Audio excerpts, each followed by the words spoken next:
I live, work my biz. I'm too far from the rest, not what you used to. Okay, this ain't what you used to. Always with the new, this ain't what you used to. I do me, do you? I do me, do you? This ain't what you used to.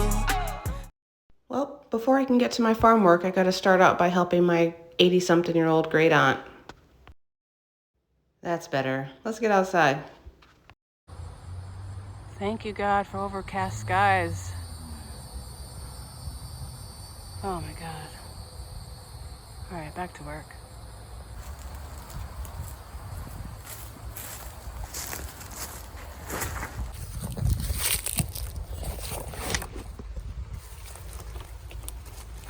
Ooh, smells so good in here.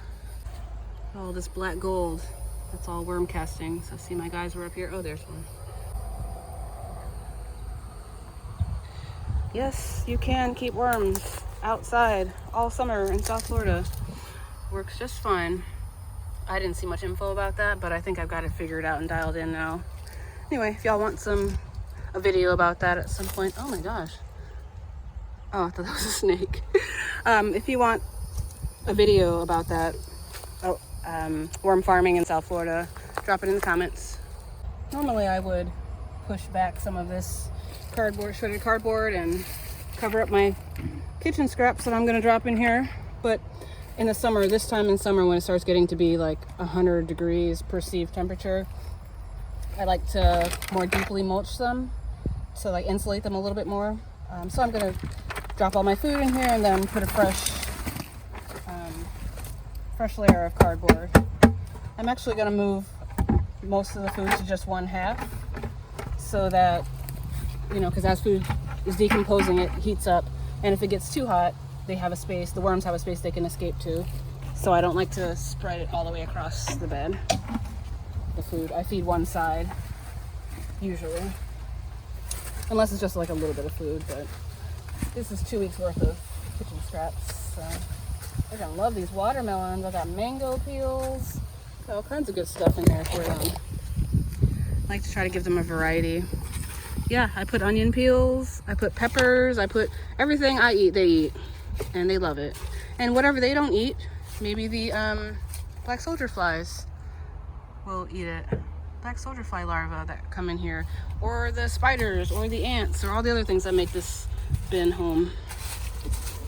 I should have said, as I'm seeing things flying around over here, that video, if y'all want a video about worm farming in the tropics. Ooh, that's a big roach. That'll probably be in the winter, because this property that's adjacent to me is abandoned, and it's like swampy right here. So there's so many mosquitoes, and so I hate coming over here, staying over here long if I don't have to. So I couldn't do it justice as quickly as I need to get in and out of this worm bin right now in the summer. But anyway, I could do a great video in the winter. Plus then you can get prepared for next summer if you want to keep some worms. Now, just some cardboard, different sizes, mostly shredded. I like to try to put this all the way to the top, have it all the way to the top in the summer, because with the heat and all the food I get, I can get a lot of worm castings in the summer quickly.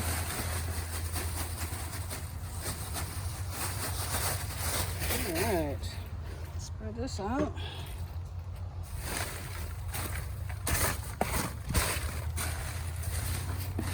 That's nice and thick. Oops. Making a mess.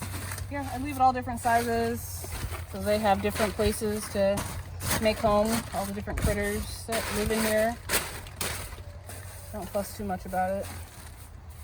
Now my food is nice and covered, because you never leave raw food on the top of your bed. You always want to cover it, because it'll stink. You'll have critters, and it's just gross. You want your worm bin should always smell like the forest floor. It should smell good in here, which it does.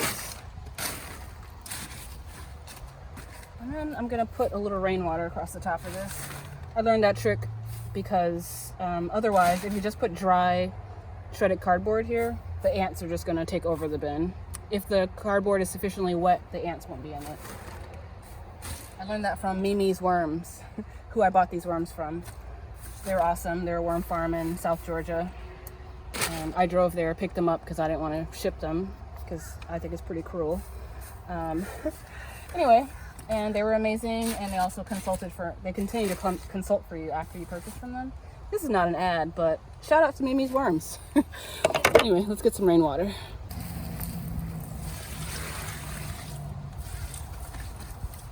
I actually need more water.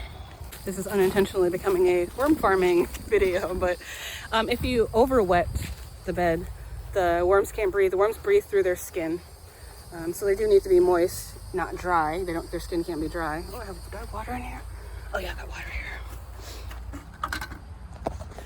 But you don't want to over wet their bed or they'll suffocate. So it's a fine balance. It's trial and error, but they're tough. I especially get the corners because that's where the ants like to be. I'm actually gonna put one more bucket. It's just a gallon, just because I put so much cardboard in here.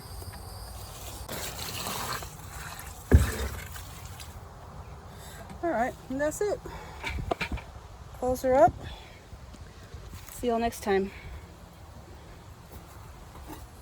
See if I can do this with one hand. Oh no. We have an unintentional hostage. I know he can't get out. It's the only downside to keeping these buckets right side up, because I want to catch rainwater, is sometimes I unintentionally catch, I helped him get out. Sometimes I unintentionally catch animals that can't get out. Let's give it to the peach.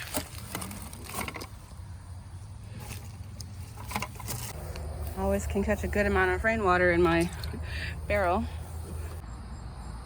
I'm gonna give this to my little Thai longan air layer that's just hanging on by a thread. I'm gonna give him some water and some Mexican sunflower.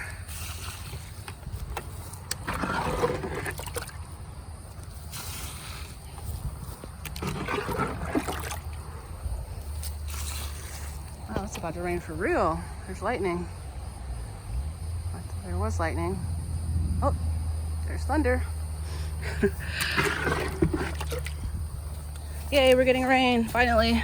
Got a little Meyer lemon here that's come back from the dead, aka the freeze. Came back from the ground, the roots. Man, that Mexican sunflower is going crazy. I got so much chop and drop to do. I think I'm gonna work through the rain for a little bit. Oop, forgot to get my multivitamin, and I see we've got flowers, moringa flowers. God, this is so pretty. Beautiful tree. Look at these moringa flowers. And they're delicious. The flowers are delicious. I'll harvest those tomorrow. Multivitamin. These bananas aren't very happy. They're not getting enough water. I'll dump this water on them. And then I'll get this rain. Oh yeah. I dropped kitchen scraps in the center here in this pit for the bananas. And they move their roots in here and feed on what they need. Man, I thought I was gonna mow real quick, but the weather had other plans. See if I can find some mulberries to eat. Man, look at that avocado seedling. This is gonna fruit next summer, I bet. And chop this Mexican sunflower that's around it and drop it. Living in wet clothes after the rain stops, after 10 minutes, it's pretty miserable. All right. We're ready. Let's go.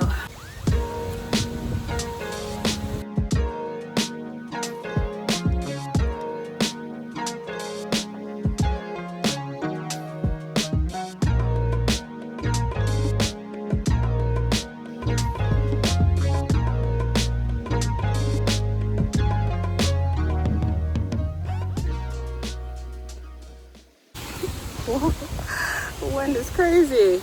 Yeah.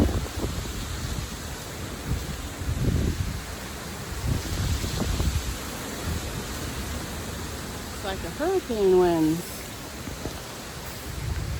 Oh. Give thanks for this rain. My plants are so dry. Ooh, wow. Louisiana sweet orange. That's a good size. What do we haven't walked around? Let's see how things are looking. Ooh, there's a lot of Mexican sunflower. Let's go get that.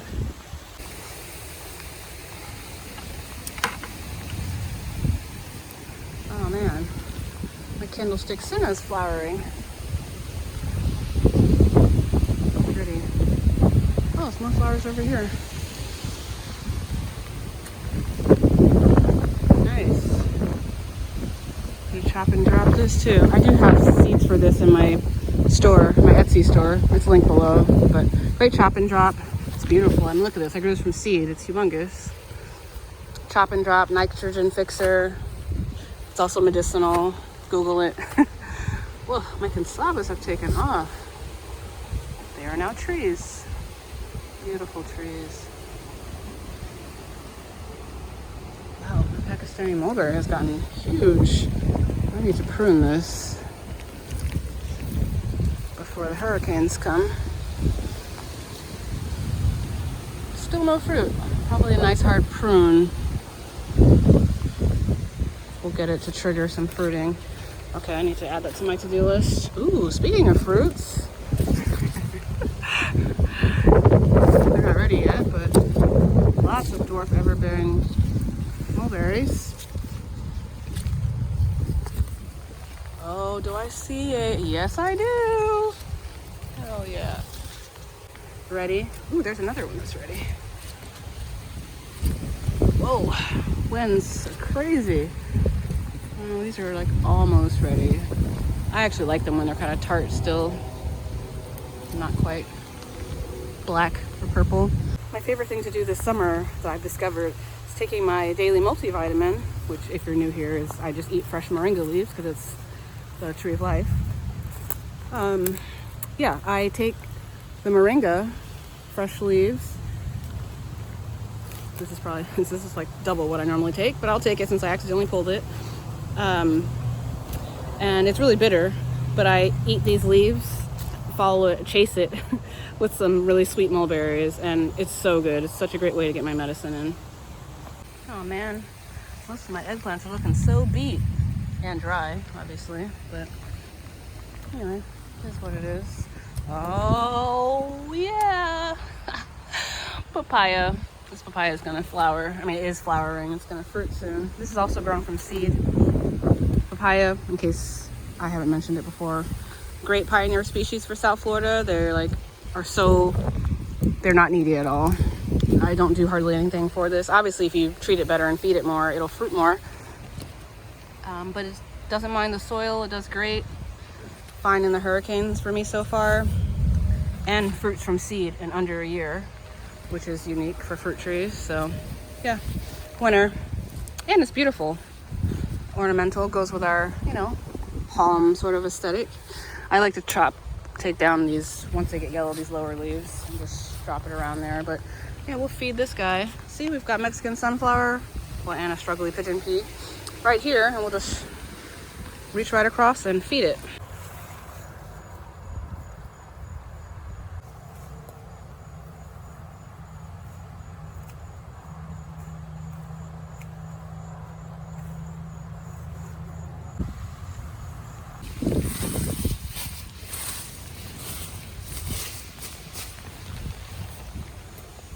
There you go, bud. Thank you.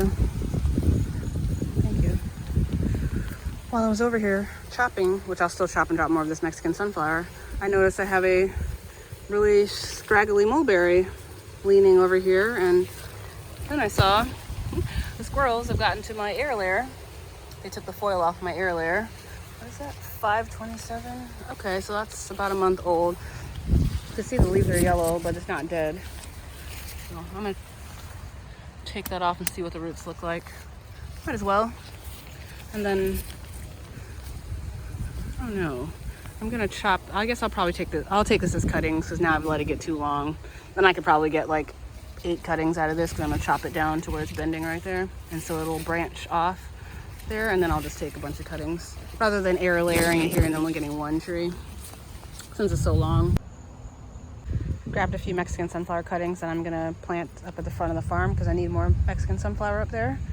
Because the idea is I don't want to have to be carrying fertilizer far. Oh, look, we have a friend. Can't get him in the camera. Oh, there he goes. This is our candlestick senna. So give it a Google and you'll see that this plant is also a host for the larvae of a very particular butterfly. So it's nice to have. Oh, look, wow, more. Yay, look at us providing habitat. Anyway, I put those cuttings in my back pocket. We'll get those planted in a minute. I'm gonna do some more chopping and dropping around my very sad and dry loquat seedlings. Oh no, these are grafted. These are grafted. Oh, a watermelon? Oh, sure is. Sweet.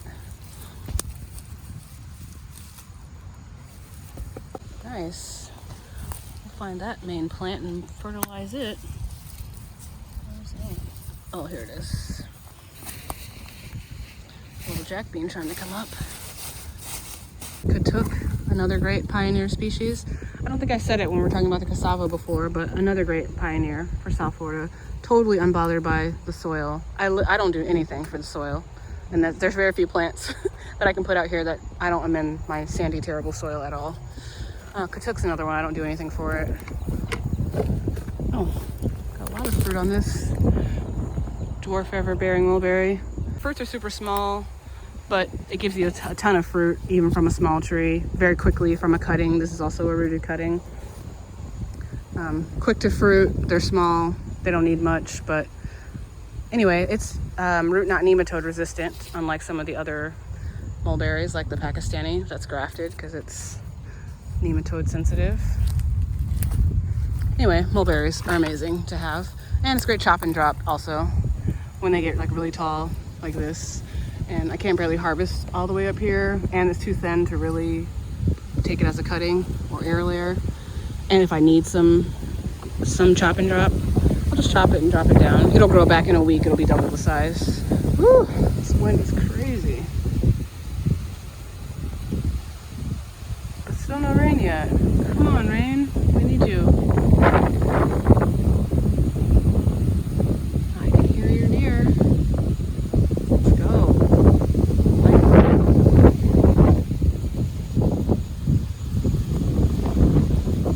So pretty.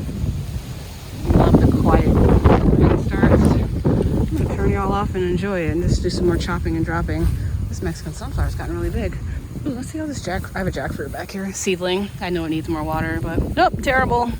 It looks terrible, but it's not dead. I'm gonna feed that. I need water. Come on, rain. And I'll just grab this. I literally put this Mexican sunflower here just for this jackfruit.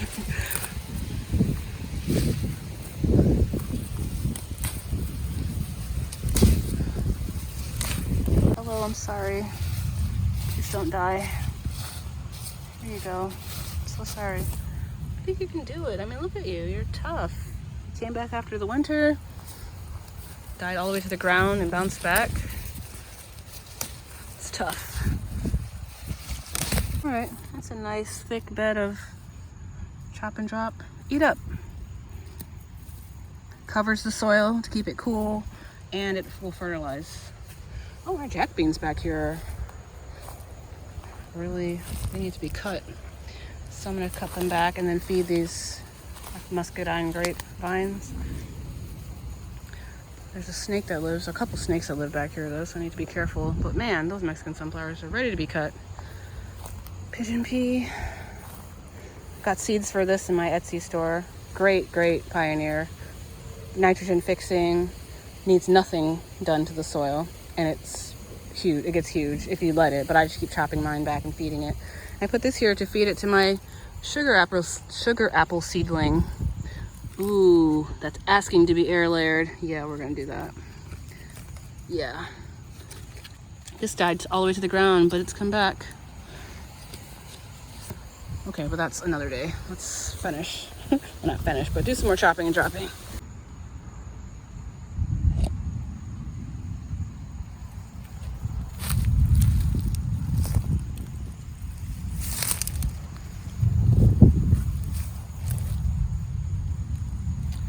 pioneer species because it doesn't really do anything useful except make delicious fruit, but pineapple also doesn't need anything done to the soil. I don't feed these, I don't water them, and they just fruit.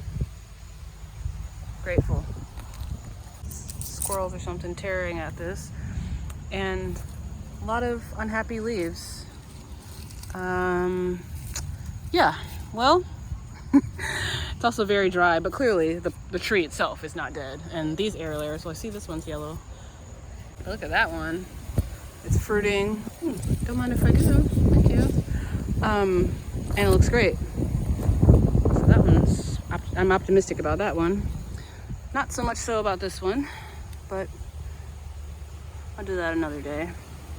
Still trying to get some more done before the rain really comes down. Jack bean is another must-have for fixing sandy Florida soil. I love this stuff. You don't have to do anything, just drop it. I soak it overnight and then just put it in the soil, and it'll just start popping up everywhere. Nitrogen fixing, great chop and drop. I have them all over the place. I think I've got a few seeds left still in my Etsy store, and the link for that's in the description. But yeah, must have. Get it from somewhere.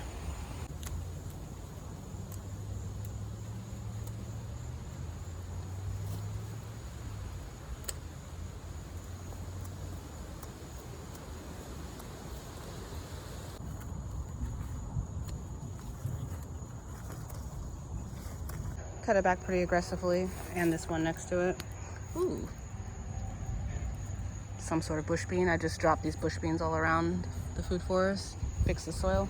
Anyway, I fed that jack bean leaves to my struggly and dry Ruby Supreme guava air layer, and it'll break down and feed the plant. I gotta get this papaya seedling some food next. Oh, got some little flowers coming. That is crazy. Papayas, man. I have 4 varieties, I think, now growing out here. This is a Mexican papaya. It's like a big, it's a large fruit. I don't enjoy it as much for like fresh eating. Sometimes I do. I eat this one more as like a squash, a green veg. I eat it when it's ripe, or unripe, I'm sorry. Green vegetable. I'm gonna feed it this Mexican sunflower.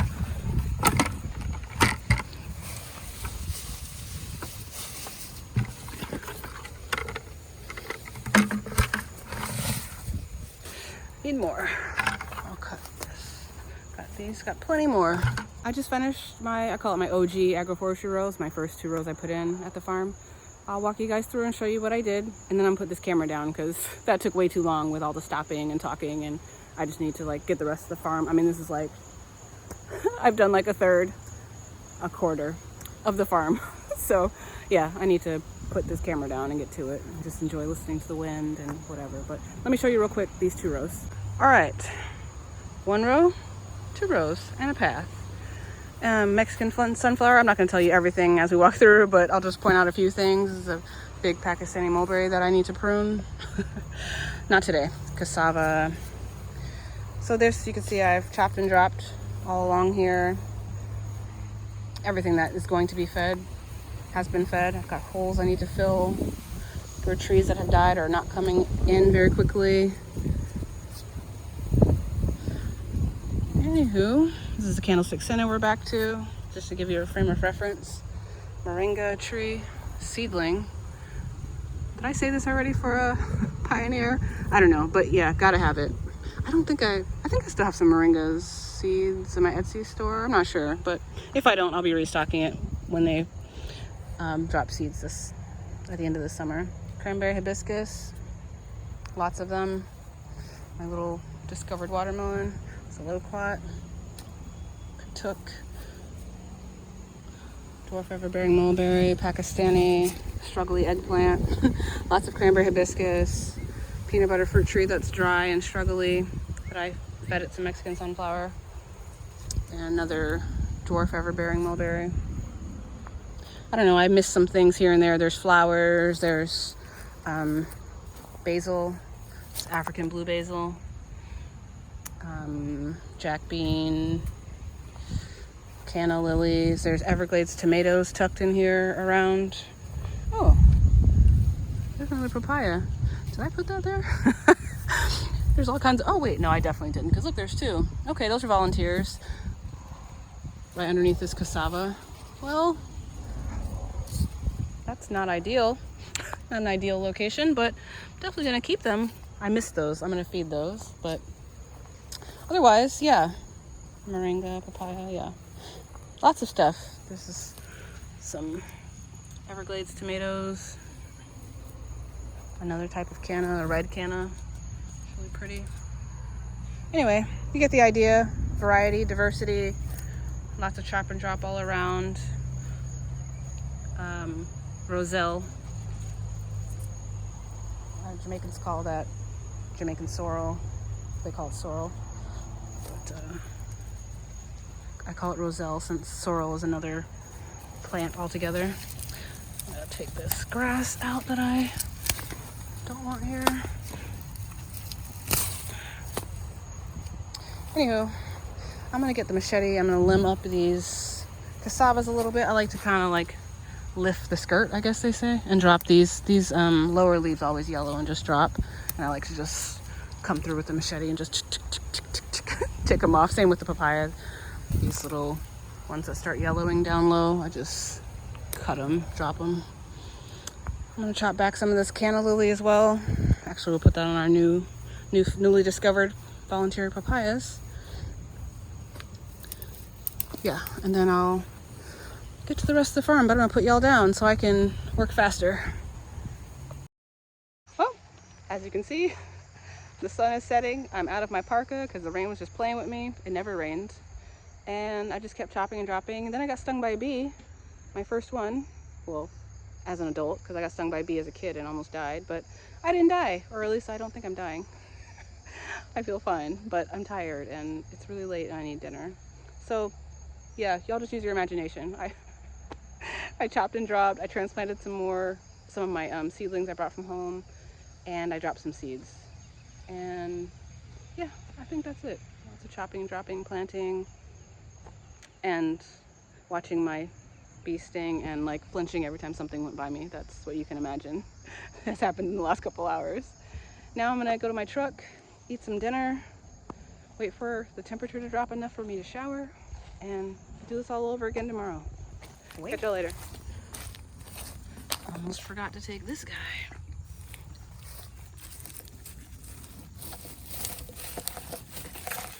Oh yeah. Dead little tendril. That's gonna be delicious. Ooh, it's a big one, big one. It's a nice reward for the end of the work day.